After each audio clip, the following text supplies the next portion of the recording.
Ngayon is tungkol po sa voter certificate. Kasi nga po, di ba guys, dati pwede natin gamitin si voter certificate sa pagkuha po ng passport. At saka, when you have voter certificate, NBI, and police clearance, pwede na po kayo makakuha ng passport.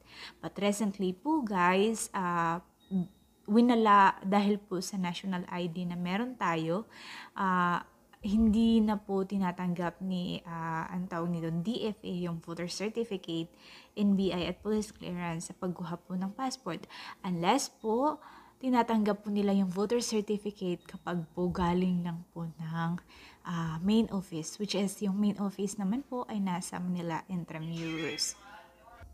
Yung main office po ay nasa Manila Intramuros. So, yes, pwede po siyang gamitin kapag po kayo ay kumuha ng voter certificate galing po sa Intramuros.